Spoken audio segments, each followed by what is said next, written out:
The new news today is that linebackers coach Chris Partridge was let go. He was fired today as Michigan linebackers coach. And before I think everybody kind of jumps on the Connor Stallions bandwagon, I do believe, at least from what I'm learning, is that this was about trying to cover up evidence, trying to cover it up.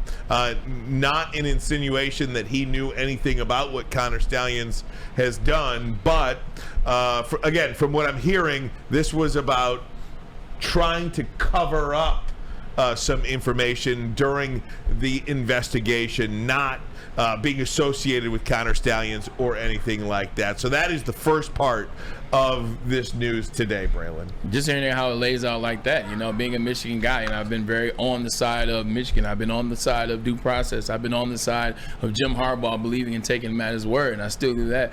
But just listening to these things and how they came out and how they look, I would be a liar if I said this doesn't look good. Yesterday, you have Michigan accepting the 3-game suspension that Big Ten handed down last Friday, maybe an hour from now last Friday, and then you have this coming on. They accept the penalty. Now this guy gets fired. Now it's just another thing.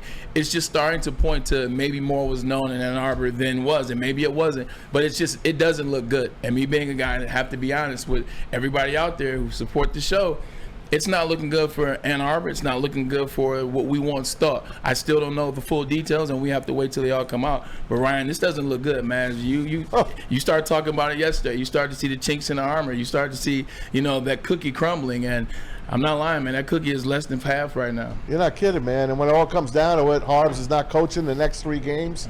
The next 2. He already served 33.3% of his 3-game suspension. But when they took that deal yesterday, obviously they must have heard, oh, well, the Big Ten's going to tell them, well, you know what? We heard about this Chris Partridge doing something. Oh, you heard about that? Oh, okay.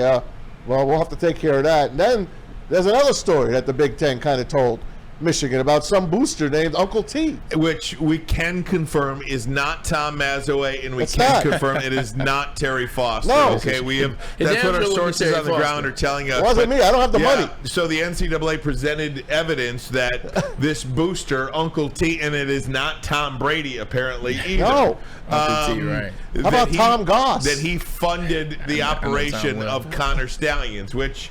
Again, that is out there. I just want to say this, too, because, this happened towards the end of our show yesterday. Do you have something to say about Uncle T? Yeah, I was just going to say, one thing that really points to the rogue situation of Connor and Uncle T, whoever the hell Uncle T is, just figuring that thing out. Somebody paid for it, and that's why it was kind of off the books. It's definitely a rogue situation, but, man, it all is starting to come back and impact. It's just this annoying situation. I'll let you take over from there. Hey, guys, watch Blue Chips tonight if you don't know who Uncle T is. I just Nick don't. Listen, sweet, happy. So this stuff that's coming out, I don't believe this was known. This was known by the NCAA. This was known by the Big Ten, and this was known by Michigan. Yeah.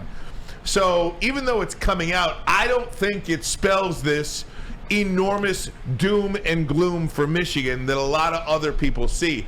This is new news to us, but this is not new news to them. Let me ask a question. Why would, just curiosity, ask a question.